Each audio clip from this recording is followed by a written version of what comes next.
No, Dougie's he's very nervous right now. Now you're not gonna talk him down. God, can I go back to death? Please, Lord. No way. Okay, my simple-minded friend, I will let you know now that it is a 2-hour drive according to Google Maps. In 900 feet, turn left, then take next right. Okay, on the road to pick a 69 Plymouth Roadrunner. That's a good thing, right? 69 383 automatic. Roadrunner. Missing a fender tag. Also missing a drivetrain. Take next right. Who's that? What's that? Who keeps interrupting our conversation here? That's the Google voice. That's the That doesn't sound like a boy. voice. It's a Google voice. It's instructions on how to get In something. 500 feet, turn left.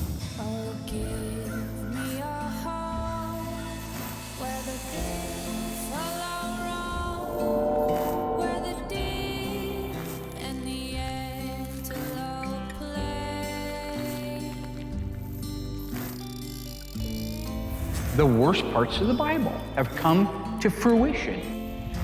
I think Mark is crazy. And the skies are not cloudy all day.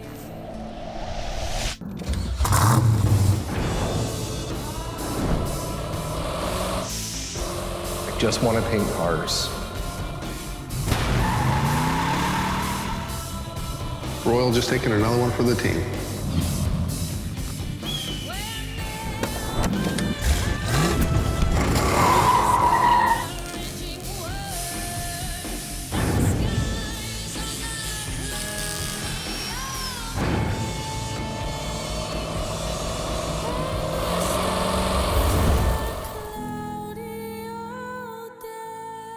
They're coming to get you, Barbara. So today, Dougie and I are on a road trip up to Oregon City. Last week, I found a 69 Roadrunner on Marketplace, and I called the guy up and made a deal to buy it for Graveyard Motors. So what we have to do is go up and inspect the car to make sure it's right, make sure everything matches like it's supposed to, and then hand the gentleman the money, load it up on the rollback, and head back to town. Yeah, so we can make a driver out of it. Old Trey can make some bumps and burners, some sweet little earners. Well, you need your earners. I needs my money. I haven't checked my account today now. I'm going to check my account later. I got to have my money. Yeah, well, I hope you get your money. Better than the hog need lop. I just Lop? call that lop. Oh, lop now. See? Lop, See yeah. what I mean? My old words, right? You get to use words nobody can understand, but anything I say is wrong. No, not anything you say is wrong. You say something, and to you it means something, but it doesn't mean anything to anybody else. So when we say something back on it, you think we're offending your grandkids because it calls a pillow a pal. Yeah. Well, if you want to call it a pal, call it a pal, but tell me that that's why you're saying the word pal. Okay, well, you tell me what your words mean in advance. Lop is short for slop from the Richard Pryor bit. I need my money better than a hog need slop. That's Mudbone. He was talking about Jesse owing him $25. Uh-huh. Yeah. I'll bet my dad knows all about Your that. dad knows all about Jesse. Lop, huh? Okay. $25. The word for the day is going to be lop. No, it was just one word and it's In broken out. 900 feet, turn left. She keeps interrupting us. Be a long drive. That it is. The car I am attempting to work on today is a 1970 two-tone Hemi Cuda. The car has been with us for a long time, unfortunately. You might remember back in the day, there was some question as to whether this car could be a Sox and Martin race car or promo car. The owner of the vehicle told me that he believes that this was one of the cars that were built for Sox and Martin back in 1970. And he's basing that on the fact that Sox and Martin colors were white with the blue top. Okay. He says he's got a photograph of the car. Showing the blue VIN number shaker. and the car at the same time. I like to take people at their word because I'm a decent human being. And I'm not saying that the owner is lying at all, but when you want to believe Could be something, mistaken. he could be misled and wanting to believe something. So We can he's not fabricate things, I agree. So he's not trying to disprove it. he's wanting to Right, believe it. right. Okay. It's easier when you're wanting to prove something than disprove it. Okay. Right. So Tony didn't think it had anything to do with Socks and Martin. Mark just thought he was being negative, which Mark is inclined to do. You're the most negative human being. You and Royal ought to get together. You just immediately do. You know why? Because it challenges you. You hate it. You hate the idea that this guy's got one. But ultimately, Mark conceded that Tony was right.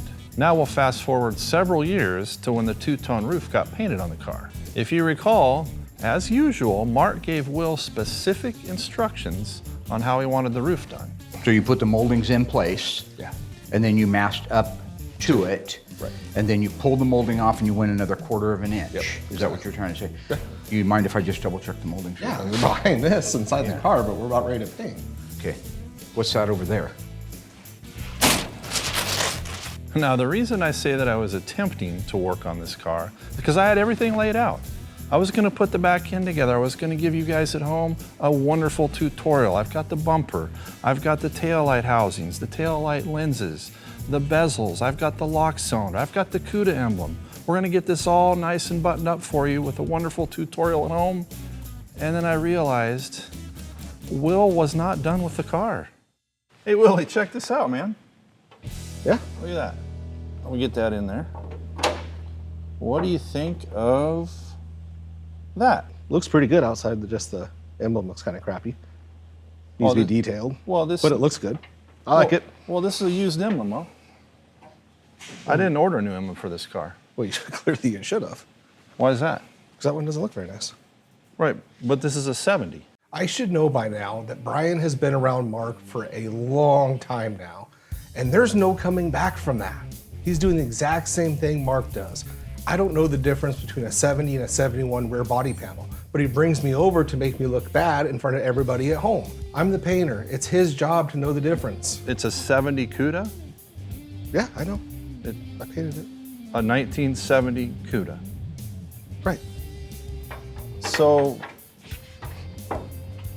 that looks okay to you? Yeah, I mean, just outside the emblems don't look very nice, yeah. Well, let me enlighten you, my friend. Oh, God. 1970 Cudas did not get the by Plymouth emblem. Okay. Therefore, we can't have these two holes here. I know.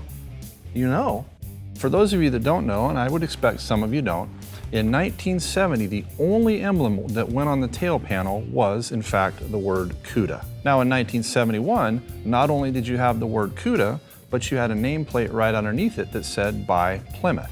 Now, when they added the by Plymouth in 1971, that meant that the Cuda emblem had to go up in space. Fair enough. But in 1970, it's just the Cuda emblem, which is double-sided tape, and it's actually to go on 5/8 of an inch above the bottom of the keyhole, but not the hole itself where you would see the cylinder go in, the actual recess below that hole. So here's my problem. Somebody erroneously put two holes in this tail panel, probably at Will's guidance, but the problem I have is when I put the Cuda emblem where it belongs, I'm gonna have two holes right underneath it. Seems old Willie may have overlooked that, or maybe he just didn't know. Well, why are they there? We're not supposed to be? No, because it doesn't get an emblem. Right. One thing I've learned about the old ice tray over the years is always admit nothing. Then confuse the listener until they give up. It's a great strategy. So you know what I'm gonna need from you? The hole's gone? The hole's gone. Okay. Let me ask you another question while I got you here. What do you think of the color? It's a nice white. Like I said, admit nothing and make your excuses up on the fly. This is how I've survived 27 years at Graveyard Cars. I mean, I like it with the blue top and whatnot. It's a beautiful two-tone. Yeah, for sure. M88 trim goes around the back panel. Right, it's all the holes. What goes with M88 trim? Black. On a 70 to 74 Cuda, the rear body panel got blacked out. Now, since all Cudas get it, and I'm sure Will's done it a million times, I'm really not sure why we're here. Now I just go back to what Mark says all the time. Men follow orders or people die. It's that simple. Right. What is this? White? Why? Will, I haven't gotten there yet. weren't you told by the boss that when the car comes to assembly, everything's ready to go? Let me make it simple for you, okay? Oh, This is yeah. simple. I need those two holes welded up. Right. I need that painted black. Right. I'll come over and grab the taillight bezels. They're ready to and go. They're They're ready in the to go. booth right now, yeah. So if I walk back there right now, They're not going to be sitting on the shelf where I put them 3 months ago, covered in dust, Bondo, No, they're in the booth. whatever other stuff you got going on back there. They're in the booth. They're in the booth ready to go. Great, I was already so- planning on spraying them today. What you're telling me is that if I give you this car right now, I can have it back, say, tomorrow, ready to put this back in together? That was the plan. Tomorrow. We had that Perfect. planned out already. Let's do it. So I don't know why we're doing all this.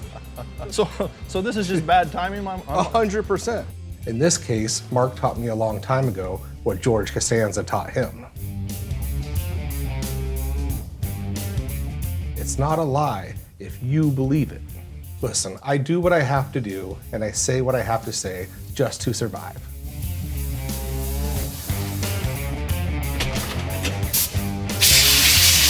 Coming up, Will attempts to save face as he scrambles to fix the Cuda tail panel in a single day. Will does his job, unlike some of the other folks around here.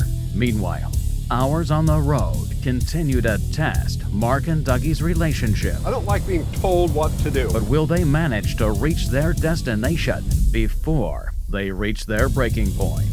Ever been dropped off at a rest stop? Find out when Graveyard Carz returns. Take next left. I don't like orders. What? I don't like being told what to do. You asked it what to do. I didn't. I did. Oh, What do you want to do? Go around in circles until hopefully we find it? no. I do not want to go around Well, that's why you use a map. When I go to Las Vegas, I have no idea what I'm doing. I have to go blow by blow with a road map or I will be lost forever and ever, amen. Well, my dad put my instructions on paper. Mine didn't because he was dead. Oh, God. I know Mark says traveling with me is tough, but let me share something with you about Mark. He's crazy as hell when we get in this truck.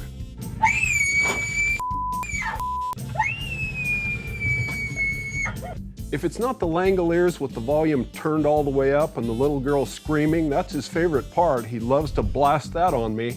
Then it's his hand clapping. He loves to deafen people with his hand clapping. Well, you like that hand slapping? That's good, isn't it?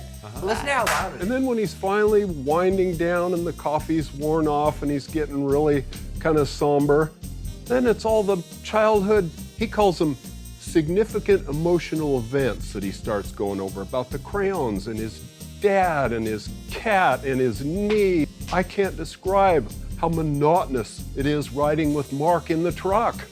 I brought my lunch today. Good. What's in it? Huh? What's in it? Usual half-wit stuff? No, something Peanut butter and special. jelly sandwich and a banana? I thought since we're having a special day, I'd have a special lunch. What are you having? Chicken. What kind of chicken? Fried chicken. From? That fun house back east. Captain Spaulding's place. What? Captain Spaulding's place. He's got the best darn chicken. Who's Captain Spaulding? He's a clown, Mark. You don't like clowns? Riding with Dougie in a cab of a truck is like the seventh circle of hell, except that there's more than just a seven. There's 13, 14, 15 floors of hell. And it just keeps getting deeper and deeper. It goes all the way to hell and back. And that's what you have to deal with constantly, nonstop, is the next round of untenable insanity. I don't know what you're talking He's about. got a fun house called the Murder Ride. Who does? Captain Spaulding. Captain Spaulding. I know it's from some stupid Rob Zombie movie because I remember seeing a trailer for it years ago. And what, in this possible world, could you draw a parallel between that and fried chicken? How would that possibly work?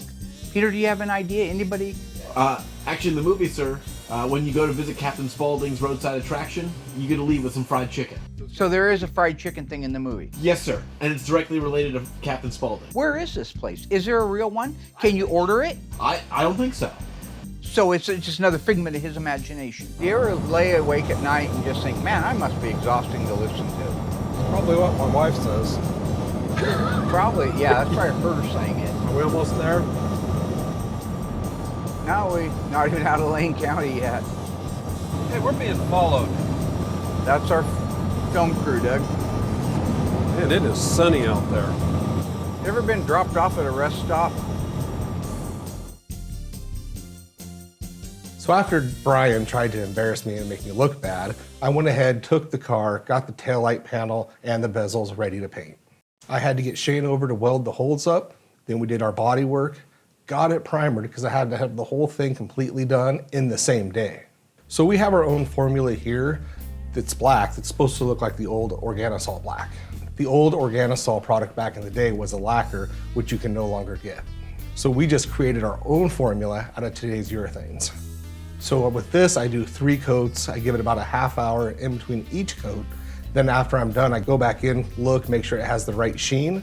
Then I can let it dry, then get it back over to Brian. In the end, the car came out perfect, as always. I don't know what all the hoopla was about. I had this handled. Will does his job, unlike some of the other folks around here. Names I won't mention. So I'm excited to get this car back from Will. As you can see, we've got the blackout, which is part of the M88 trim package, commonly found on these 1970 Cudas. Now I'm getting ready to install the stainless trim that goes around this tail panel, which can be tricky. So I wanted to demonstrate for you guys some of the tricks behind that. So the clips I'm installing right now on the rear body panel are specific to this molding. The way it works is you have 4 tabs that you will push into the hole, and in the middle it has, I guess, a rivet, if you will. And when you push that rivet in, it expands those 4 tabs into place. That's what keeps it in place. So once you have those ears through that hole, we need to drive this peg through to hold it into position. So I like to use my little hammer here, and I'll use the back side of it. And I'll line that up on there and try to get a nice solid shot on it. That one we got lucky, went all the way in the first time. So hey, you know, I'm sure that maybe at the factory they did this a little differently. Maybe they just put the molding up on the car, on the clips, and used their hand to pop it into place. But I can tell you, I've done it a couple times that way, and each time I've dented the molding. So for me, the safest way has been to slide it on from the end. I want to talk a little bit about the crown in this molding. This is an original piece of M88 trim that we've polished out. And in the middle, there's a little bit of a peak, okay, or a crown in the molding, which will end up being dead center on this tail panel. Well, what I know is that crown actually points up on the top piece that goes on here, but on the bottom piece, that crown's actually gonna point down towards the ground. And if you try to put it on the wrong way, believe me, you'll have troubles. When I'm warning you guys at home about certain things, trust me, it's because I've made that mistake before. In the same spirit of that, I assure you, I will make mistakes again in the future. So what I like to do is get a little bit of this grease and just get it on the edge of these clips that I'm gonna be sliding onto. A little bit on each edge. Kind of help grab the trim as it slides down and keep it going. The less friction we have, the better. If something starts binding up, we can really start having some issues trying to push this in place, and we can end up snapping our trim in half or bending it in half. What I've learned through the years now is to use a lubricant when I slide this molding on and to really take my time. Also to be very careful that that white lithium grease or whatever you're using doesn't drip down on that black tail panel, and then you wipe it off and end up with a shiny spot.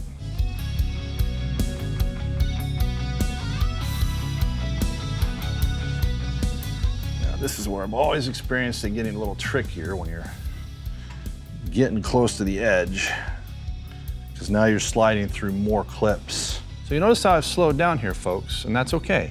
What's happening is I'm gathering up more of the clips as I'm getting this piece of trim closer to being in its proper position. So it's very important at this point in time to take your time and go slow. And equally, remember, don't force anything. If it's not going on nice, there's a reason for it. So now I'm looking at my distances here between the end of the trim and the first hole here. And they're about the same. I've got about a fingertip there on each one of them. And I'm looking at my crown that I pointed out earlier, and it's in the middle. So I think we've successfully got that piece in place, which is great. Now we can try the bottom one, see if it'll go on there. Now if you'll notice right here, this one actually is sliding right underneath here. So far, so good.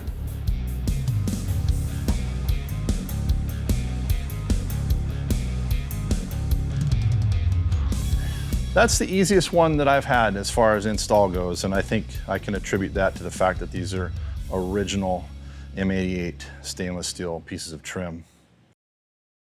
Now that we have our horizontal M88 trim pieces in place, it's time to put on the finishing touch, which is the C molding, which goes on the end to tie the two horizontal pieces together. So this installs with 3 clips that I've installed already in the back of this piece of trim, and then it'll take a nut on the back side, a thread cutting nut, which will cut into these new fasteners. So with the 2 moldings in place, now I put the C-shape moldings in place. These are designed to go on over the top of the other 2 moldings. We have a replica of the original nut that held it in place. So I have to get the molding in place by pushing the clips through the holes, and then I will put the nut on the back side and tighten that up so that it's all nice and even on there. Again, be very careful, folks. Take your time, do a little bit on each nut at a time so you don't end up actually bending that molding. You can do it there if you're not careful.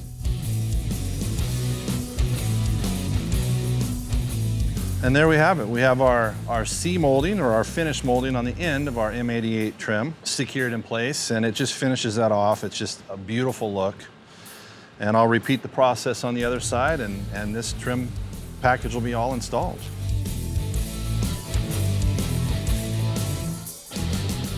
Okay. What's wrong with that VIN right there? Just take a peek. I'm not too worried about it, but It's kind of shiny. this just means somebody's had the dash off at some point and used the wrong rivets to put it back in. Can be innocent. Lots to look at. Very interesting car. What Doug noticed on this dash VIN, very observant of him, the rivets are just standard commercial rivets. Now, originally, on Chryslers, they used a rosette rivet, multi-sided. We've shown it many times. We buy them, and when we restore the dash VINs, we take the plate off, we clean them up, we put a new transfer on them, rivet them back in place with the correct rosette rivets. In this particular case, we've got a dash VIN, which is only held in place with 2 rivets, having been replaced, but we don't know what the rest of the car is. So does the car match that, or did somebody just find a dash VIN plate somewhere and put it on a 69 Plymouth Satellite? Very important to know why they're there, and that's why we have to dive further into this car. Yeah. There's no fender tag, though no broadcast sheet. So we'll end up having to check the hidden numbers on it. I don't even know what color it was from the factory. Ooh. What do you see in there? What is it? Is it pink? Yeah. Sure is. I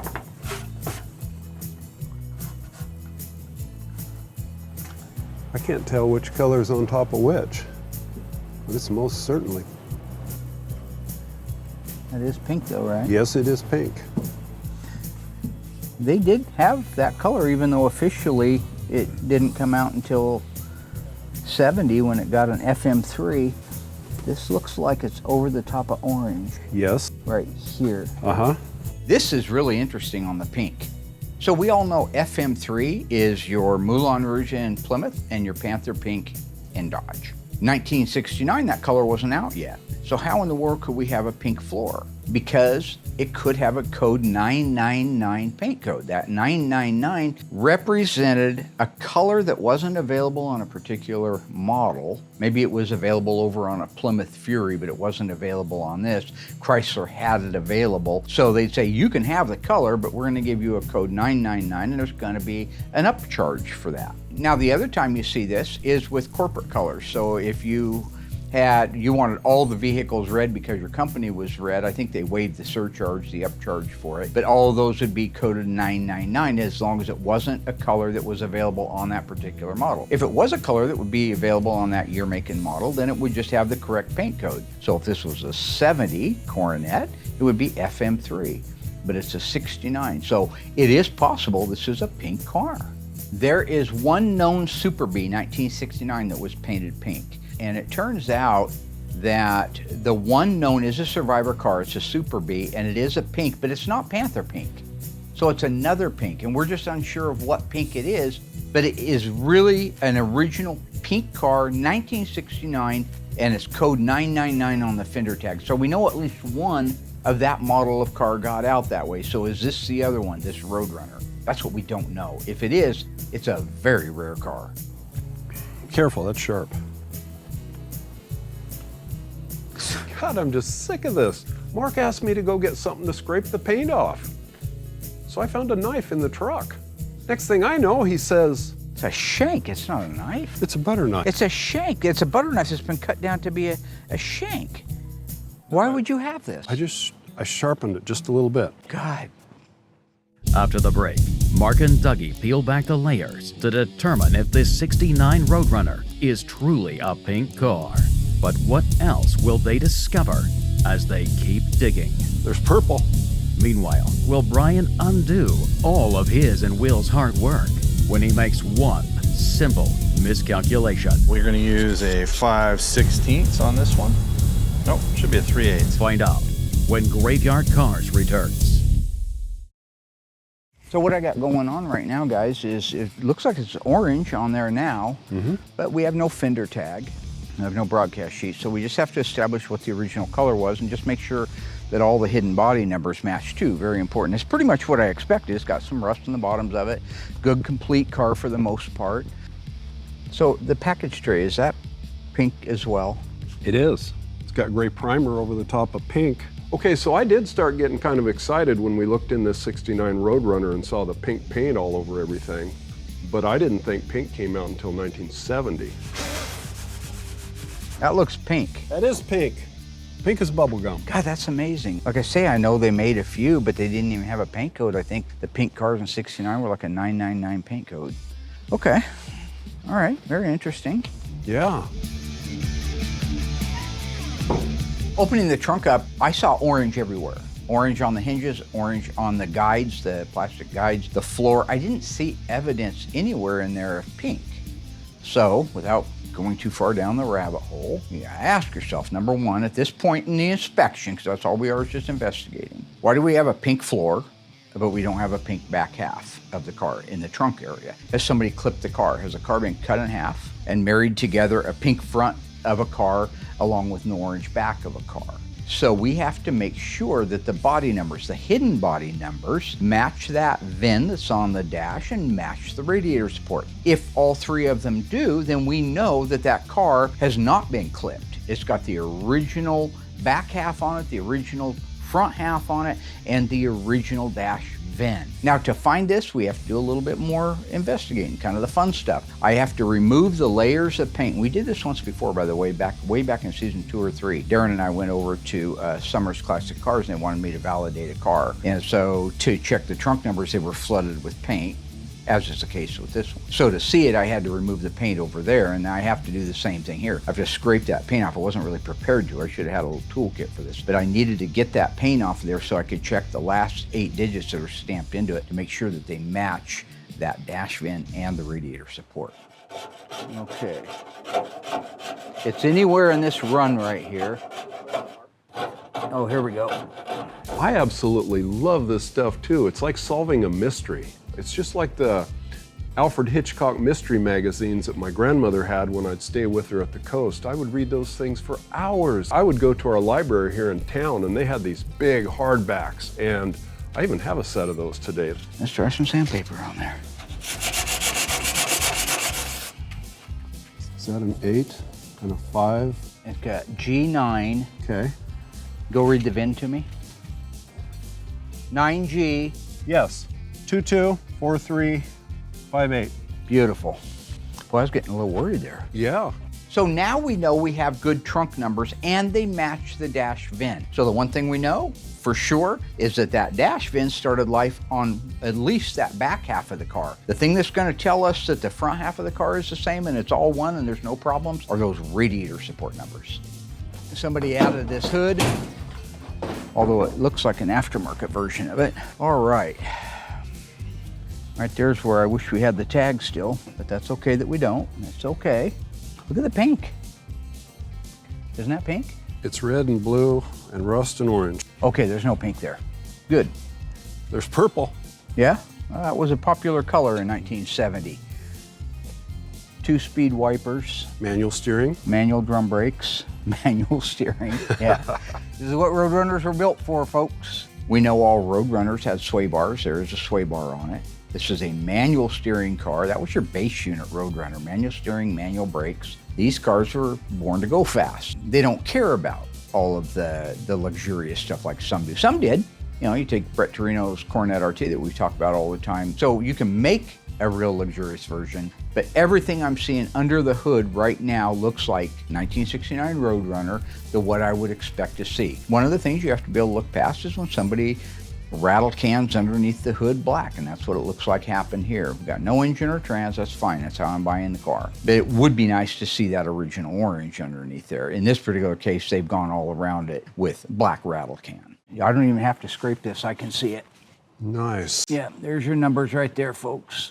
224358, right? Yep. Looks like original K member. All Roadrunners came with sway bars. Standard heavy duty 11-inch drums. Good. Body numbers all matched, so the body hasn't been messed with. Somebody's had the dash out, but they used the wrong rivets to reapply it, which is just fine. When we restore the car, it'll get the correct rivets on it. Okay, so we have good news on the radiator support. It matches the dash fin, which matches the trunk lip, and that tells me, folks, this car is a real 69 Roadrunner. It's a little rough. They all are at that age. If for this kind of money, I didn't pay a lot for the car, but I have a 1968 383 in automatic that I inherited, which is the wrong year, but it would at least be a Roadrunner engine, a Roadrunner transmission that I'll put in this car and make it at least whole. Maybe make it run, maybe make it just start up and pull around the parking lot under its own power. So Honest Mark can come at you with a beautiful one owner, mint condition 69 Roadrunner. Like I say, everything on the car lined up, so I was in a position to get the guy out there, lay the cash on him, and get this car loaded up. What'd you learn today? Tell little boys and girls in TV land, what'd you learn?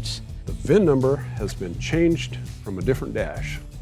It has the wrong rivets holding it in place. That is not necessarily what that means. We learned that the VIN number to this tag matches the one on the drip rail. We learned that the drip rail hidden numbers are original. And the core support numbers. And the core support numbers are original, and sandwiched in between them, it has that VIN there that has been off of the dash at some point and put back on. There's a chance this car went to a junkyard, who knows, back in the 70s. But they kept that, which is the most important thing, because you can't have a new one of those made. You can't? Nope. Nobody's making those because it's against the law, which is probably what got you a shank in your back pocket. Whoa. Time in prison. What'd you do, a dime up in Salem? So we're getting ready to move on to the taillights on this 70 Cuda. I want to point out a couple of the components. We've got our freshly painted bezels, thank you, Willie, that will fit right through here. Now they do take like a fibrous gasket that will go on there between it and the body. So I'm just going to slide that into place. And what we're going to capture when we put that through the hole is the tail light assembly. Now this is actually another original component that we've restored here.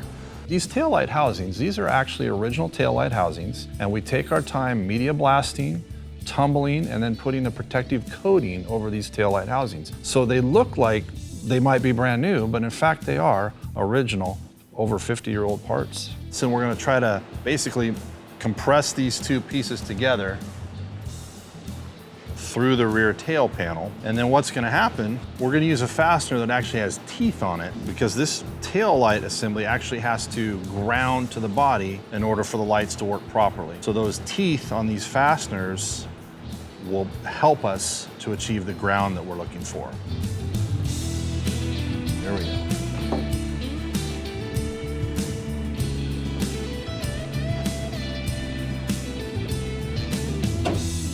I think we might have got there. So now I'm just going to start putting the nuts on. Okay, I might have all 4 of these nuts actually started on here. So now it's a matter of when I tighten them up, I want to go a little bit at a time on each one of the 4 so that the whole thing compresses evenly together and not at a weird angle. So we're going to use a 5/16 on this one.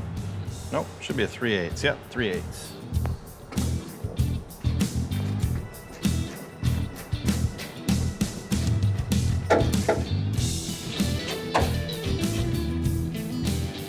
Okay, a little adjustment there, and there you have it. So we're gonna repeat this process on the other side. I'm gonna make sure that those things fit together good before I try to put them on the car.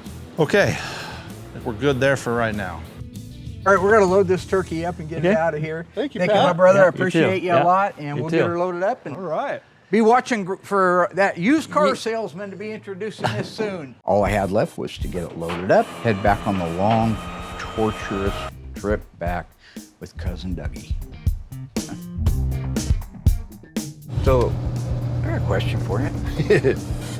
What's with the shank, seriously? What's with the shank? Why would you have a shank? That's prison stuff. That's not a butter knife, that's a shank. But at the end of the day, we had a 1969 Plymouth Roadrunner, and I'm happy it's back here. We'll get it put together, we'll get it up for sale. I just wished I could have gone up by myself and got it, and I probably could have, but Dougie's like a little kid that wants to go on the road trip with you. And I learned a lot about fried chicken. I learned a lot about things that don't mean anything to people. Now, next time I have a plan. You take him to the rest stop, he goes in the bathroom, he comes out, I'm gone, right? What did I do wrong? Still to come, the tail end of the 1970 Cuda comes together as Brian reaches the end of his assembly. Well, what do you think, bud? I mean, it could be better, but not bad. Of course. Yeah. But will Brian need to start over again I could put this back in together in about an hour. when he makes a single slip-up? Oh, what did you just do? Find out when Graveyard Carz returns. So hey, I wanted to take the opportunity to talk about this. It may look like it takes an awful long time to put this together, but what I'm really trying to do is give you guys a little bit of an education, teach you a little bit about some of the ins and outs of putting one of these cars together. In reality, it doesn't take that long. If I have all the parts laid out and we're not filming, I could put this back in together in about an hour. M88 trim on our blackout. We've got our tail lights in place. We're gonna get our lock in place and our Cuda emblem and our bumper, and we're almost gonna have a rear end. Okay, so I'm gonna slide that through, and this retainer will hold it in place. There's also a little gasket right here, okay, which goes between the cylinder and the paint. So again, we wanna be careful of Willie's black paint job here. Poke that through, and then this retainer slides down on the back side of it. Sometimes easily, sometimes not, just like everything else. And that one went on about as good as you can want. So that is ready to roll. Now, we have to attach that to the lock itself, or the latch itself, so that we can actually get back in this trunk now that we've closed off all of our holes. So I'm gonna take this little guy here, and it goes around my lock cylinder, and this little rod goes through like so, and then that snaps on. There we go. Now I can use my key and test this. I'm simulating locking the trunk and opening it with the key. Okay, voila. So all I've got left now is my Cuda emblem, and then I'm gonna grab Dylan to put the bumper on, and we'll be good to go. The bottom of your emblem is going to be about halfway down your lock cylinder, and you're going to be about 1.5 inches or so away from that lock cylinder edge. So I've laid out where I want that to go. I'm just going to take my sticky back off, and I'll get one chance at it. So we get lined up here.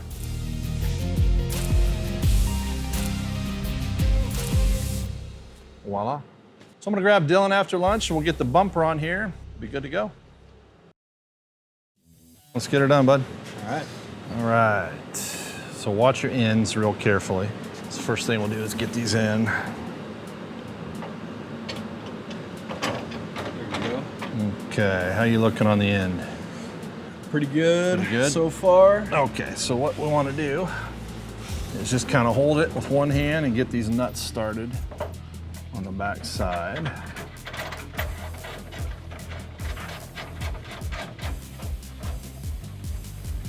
You've helped me with a couple bumpers. I don't know on a We've Cuda done though. fronts. Have you not done a rear with me?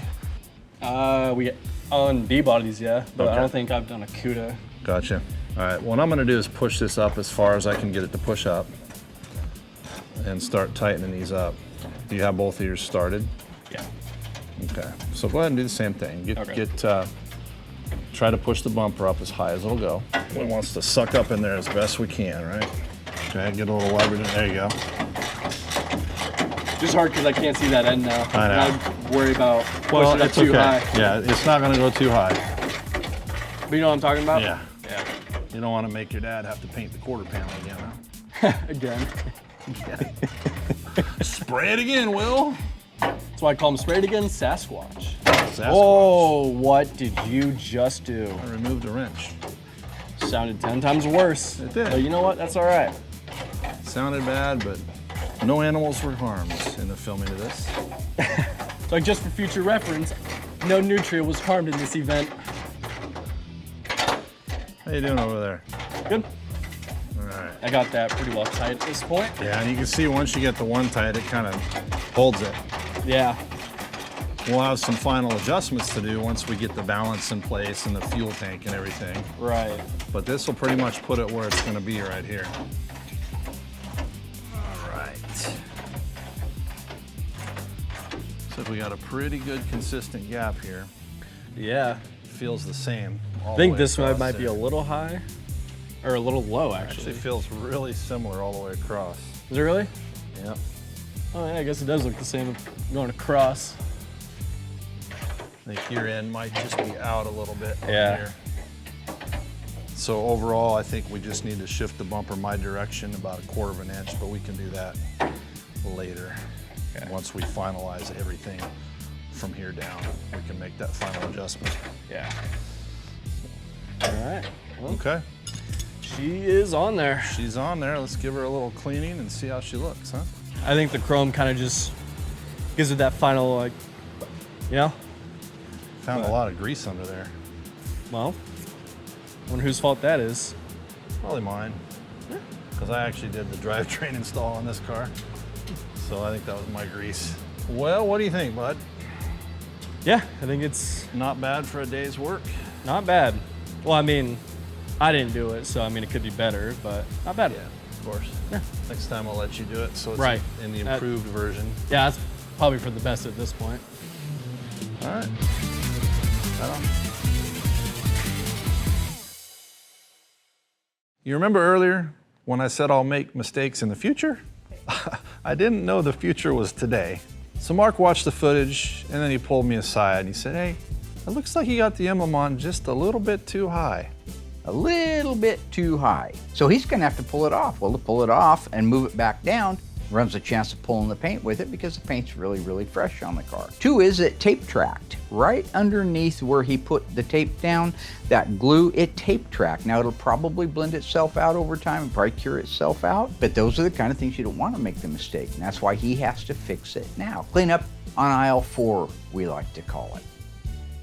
Okay, so the only thing is, you know, when you put an emblem over a freshly painted car, you don't know what's gonna happen when you take it off. And boy, did I get lucky. I got it off, no visible damage, you can't see any ghosting, and I was able to relocate it exactly where it belongs, and we're good to go. Plus, I didn't want to point it out, but there's an area on the bottom that needs more black paint on. If you go out to a 70 Cuda, you'll see that the blackout goes past the M88 molding, cuts a small little section of the original paint, and then continues on with the rear body panel and the extensions. Go out to the quarter panels, but so just do your research. That's all I'm saying.